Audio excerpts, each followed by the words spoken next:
What's going on, book people, travelers, and everybody in between? I am back. I'm Joe, and I wanted to talk about today a reading challenge that I came up with last year for my wife and I.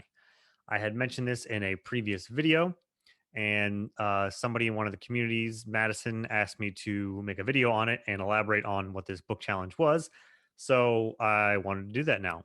I've been planning to do this for a good bit. I wasn't sure when I was going to, but I guess that was just the push I needed to get it done. So, first, I want to give a background on this reading challenge and this reading challenge in general for me. I don't typically do reading challenge. I don't really care too much about them. Some of them are a bit ridiculous and in depth and like kind of crazy. I don't want to do reading challenges or these readathons that are kind of gonna push your limits too much. That is gonna it kind of takes the joy out of reading. And I don't want to reach burnout just because of a readathon or some kind of reading challenge. I think a challenge, just like any kind of challenge in life, whether it's physical or whatnot, should a challenge you, but you should come out on the other side kind of liking what happened and not going, ugh, I'm glad that's over to a certain extent. I think it should push you to a little bit, but I think you should look forward to it as well, especially with reading because reading takes so much time anyway. So I made this challenge because last year my wife deployed. She's in the Navy. She deployed for what was supposed to be about 3.5 months, turned into 8, but that's besides the point. So this challenge I made was supposed to last about 3.5 months and was just to challenge us to read new things, take her mind off deployment. I was doing the move for us. We were moving to duty stations from San Diego to overseas, so a lot going on. So this is just a reading challenge to kind of take our mind off things. And we love to travel. We travel a lot. We were planning on traveling more last year. Shit happens, and now here we are. And now because nobody can travel, this might be a good escape. Who knows?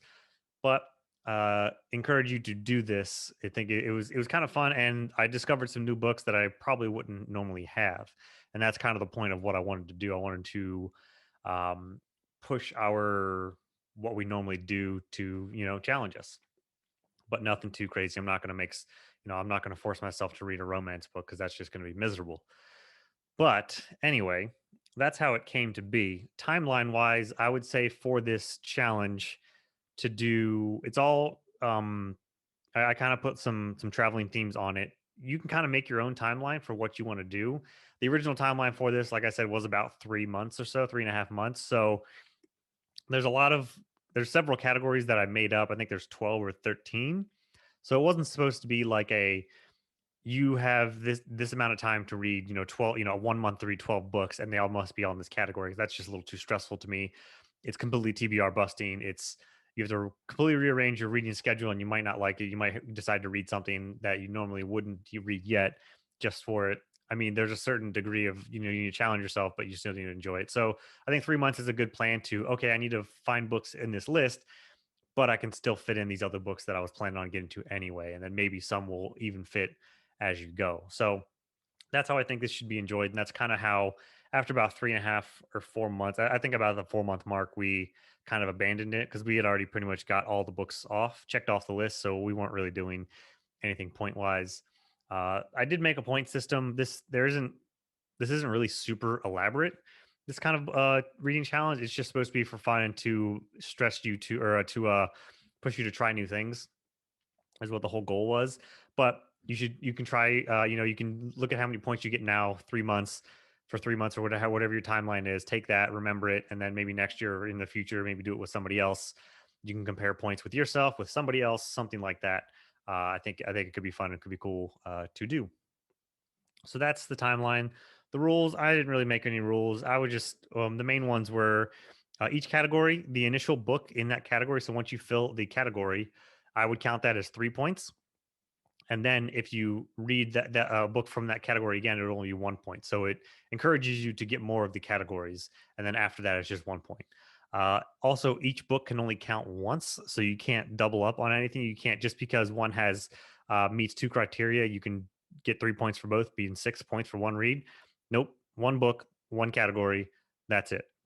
So points. That's how it kind of like I said, it's just to challenge you to do new things, read new things. Um, And that's it. You can do multiple books in the same category, but once the first one is three, after that is only one. So, like I said before, and you pick your reading window for whatever you want to do. Maybe in the future, I will try and organize some people to do this. I'll actually make it a hard, I can update it if more people want to, and we can do, okay, we'll start on this date and on this day, let's see what people will do point wise.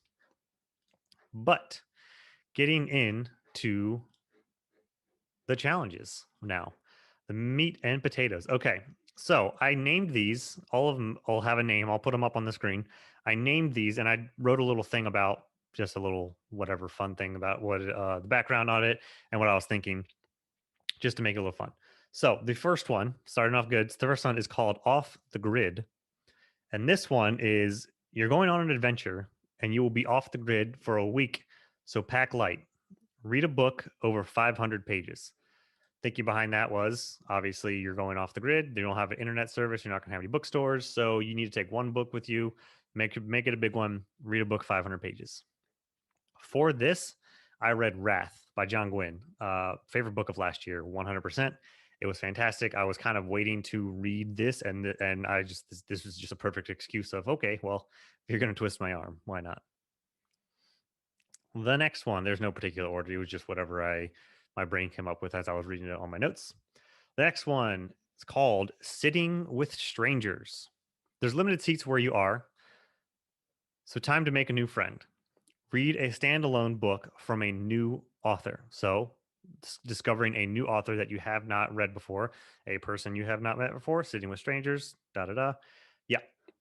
For this, now it says standalone. Doesn't maybe I guess it doesn't necessarily need to be standalone. It would be good to be standalone instead of just like, oh, I've been waiting to read this fantasy series, so let's just do that. So for this standalone, what I read was Sword of Kaigen, and I'm not even sure if it's still going to be a standalone or not. Some people say there might be. It kind of left off in a cliffhanger to be, but that's what I read for mine, Sword of Kaigen. It was really good. I didn't praise it as high as a lot of people doing, saying it's like genre changing, all this amazingness. There was some good, there were some bad, there were some really slow points, there were some fun points. It was a mixed bag, but it was really good. It was worth the read. It just had one pet peeve of mine, and that was ridiculously long chapters. Okay, next one. Protect your stash. This one, you're traveling in strange areas, or traveling in strange areas can require you to be on guard from pickpockets and scams. Read a book about thieves. This should be an easy one to check off. I actually had a hard time finding one for some reason. Thieves could be, there's a heist, there is a thief, whether it's either trying to steal something or you're assuming the main protagonist is a thief, whatever. Read a book about thieves. For this one, this took me a while. This is probably the last one I did because it was hard to find what I wanted to read. But I ended up reading The Palace Job, which, if you watched my low key favorites from this past year, was actually it was on one of my low key favorites. It was really kooky, really weird, but it was a lot of fun. Next one, Trippy Time Zones. Some of these names are weird. I don't know what I was thinking, but you got to do something. Okay. You're traveling through time zones. Happens a lot when traveling east and west, traveling through time zones. Your phone doesn't match your watch doesn't match your Kindle. Read a book with time travel or alternate timelines. This is might be the only one I did not get. It was hard to pick, hard to find some of them. I'd read plenty of time travel ones before, and maybe Portal Fantasy, I guess you could count, but I just couldn't find one. There was one that I did read, and I assumed it was. It was called The Prince of Time, and I think when I just scanned the synopsis real quick, and it sounded like there was going to be time travel. It's something to do with that, but it wasn't. It was completely not about time travel. I don't even remember what it was about, but I kind of botched that one. So that's the one I didn't get. Coffee and chill. Arrived at your destination and you want some chill time with your coffee and to immerse yourself in the culture. This a lot of people I know like to do. This is a pretty fun thing to do if you when you actually travel. But for the challenge, that's what that is. And read a book with historical elements or relevance. So this is a great way to immerse yourself in a culture when you do tend to travel. But since if you can't travel, this would be even a better time to do that, to really immerse yourself in a culture, do something with historical relevance. This one is one of the examples of pushing myself to read something new. I do want to read more historical fantasy going forward, but I read Final Mission Zion for this. And the start of the book was really interesting. About there's a middle third, 30% or so that was kind of a lull. I kind of was zoning in and out. Wasn't sure if I was even wanted to continue it. It was kind of a drag, but then it picked up after the halfway point, and I'm glad I finished it because it was really good. It had to do with this specialist that was like all the there was a he had a huge big name, famous soldier from World War I. They bring him back in from World War II after he's retired to smuggle out some uh, Jewish kids that are trapped in Nazi Germany, and people hire him or get him to go in there to smuggle them out to another country to safely do that. And it was really good. Next one, childhood dreams. You're finally an adult, and your parents can't tell you where you can and can't go anymore. Read a book about a city you wanted to go to as a kid. This one was also pretty fun because it might make you think of, where did you really want to travel as a kid? And I still haven't been to the place that I really have wanted to go most of my life, and that's Japan. Really, really want to go there. Always have wanted to go there, and I'm glad for this one because it gave me an excuse to start reading to get into Japanese mysteries, and I own a few now that I want to read. And the one that I read for this was called Out, and it was definitely different than any other mystery thriller that I have read. I don't know if it's just the Japanese style or what, but they really go into backstories on the characters and depth, and it was pretty long, a lot of words just for the mystery, but it was very interesting. The premise of it was you normal murder mysteries, you're trying to solve out who killed the person. Well, in this, who killed the person. It's one of the protagonists. They kill their husband, and these ladies trying that all work together try and help her get away with murder, basically. And then things snowball, shit gets crazier, and that's how that book goes. So it was pretty interesting. The ending was a bit controversial and weird, but up until then, it was really really good. Next, stuck at home. You haven't been able to travel for a while, and you just need an escape. Pick a book where you go on a quest or with an adventure. So something where you are going on a quest. Usually it's something where you're kind of you're not just standing still. It's a movement story kind of. You're going through a quest, that kind of thing.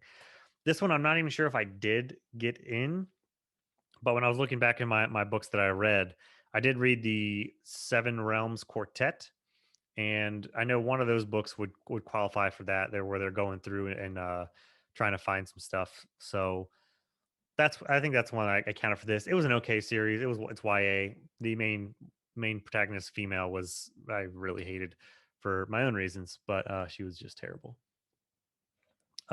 Spotting a shiny object. Sometimes with traveling, you get impulsive, and that's okay. Great things happen when you don't think. Pick a book based solely on the cover. So this time you are going to judge a book by its cover, at least when picking it up. So if you go to a bookstore, if you can go to a bookstore, just find a book with its cover and don't read the synopsis, or don't read much of it. Just pick it up. I was going through. I did this on Kindle. This is when I had Kindle Unlimited, and for it, I picked The Watermite Thief, and because thief was in the title, it was great. And this is one of my dilemmas where okay, I read this for the cover one, but since it had a thief, I could have counted as a thief, but not for this. And I think it was harder for me to want to pick a book up that I didn't know anything about from the cover than it was to just research and go through and find one about thieves, which I'm glad I did. But Water My Thief was really good. It was also on my low key favorites from last year. Trying a brand new place. Traveling, you will come across brand new places without reviews, so take a chance. Read a book that's an author's debut novel. Another great category for this, to try and discover new authors, especially if this is their debut. I guess one advantage of this one is that there might be famous authors now to where you might be able to go back and read their debut book. Might be like it counts. A little cheap, but it counts.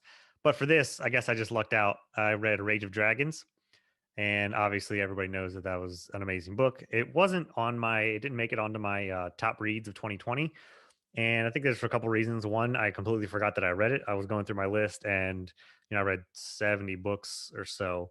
So I just missed out on it, missed over it. But also, everybody and their mom was talking about how that was on their top books for 2020. So, and although it would have made the cut because it was amazing, I just like to talk about new books and be a little bit give a little bit new books sometimes for those lists, or I will in the future.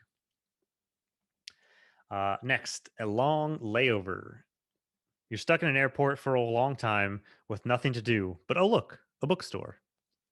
Read a book you have never heard of. This one, I guess, could be kind of a gray area, kind of in between, because the one that I picked, I didn't know a whole lot about. I heard about it once on somebody's. It was like an anticipated release kind of thing, or new releases kind of thing, and it just showed up. I added it to my Amazon wish list, and although I didn't knew much about it, I knew it's something at the time I put it on the list. But by the time I picked it up and read it, I didn't really know anything about it. So there's a little bit of a gray area. Just as long as you don't like, if you pick it up, you can't really tell somebody what it's about. It's kind of what I was going after. And this is also I guess this is the only whiff. I'll try and put it nicely. The only whiff of this, and that I read Spell Hacker, and this is dead last my least favorite book of the year, and I DNF three other books. So that's all I'm gonna say about that. Next, visiting a monarch. Some of the coolest countries have kings and queens, so let's get in the royalty spirit. Read a book that centers around royalty. This should be pretty easy for a lot of fantasy. I know there's a lot of fantasy that it just has it. It's like there in the background. It's part of it. But I think you should. This is meant to be one where it's in the foreground. It's either a major political element, a part of the character, something like that. This is one I counted for the Seven Realms as well. There are four books, so different books, different category. And one of the main protagonists, the girl that I really didn't like, she was the princess, a princess, queen, whatever. She was there. She was part of the monarch. And the last one, new travel company. You discover a new travel company with tours. Pick a book from a self published or Amazon original. This is one of really hard to find because self published a lot of times is, well, I was going through Amazon to try and look. So you have to click on every book and go down to who published, and it would either say self published or nothing at all. Or you can just pick up an Amazon original. There are a lot more of those now, it seems. But this is one of the best ones, and that is Never Die. This was also on my low key favorites of 2020, and the sequel book to that in that world, not directly with those characters, but in the same world, series, whatever how you want to define that. It's in the same world, and that next book is right about to come out in the next week. Within the next week, I think. Yeah. To Never Die was the one that I did. So those are the books, the challenges. Like I said, you can make it your own. If you have any new ideas, I can add it to the list. We can maybe add some more or something. But 3 points to the first one of that category, 1 point to everyone after that. Only one book can count as one thing, one category. Make up your own timeline. Pretty loosey goosey. Let me know if you are interested in doing something like this. If this is something that sounds kind of cool, maybe we can in the future schedule a group thing to do with people to kind of challenge to read new things. It's also great, especially discovering new authors, self-published people, a little bit more limited things that you might not read. Historical fiction. I never read that either before. So yeah, push your boundaries, have fun with it, and get to the challenge.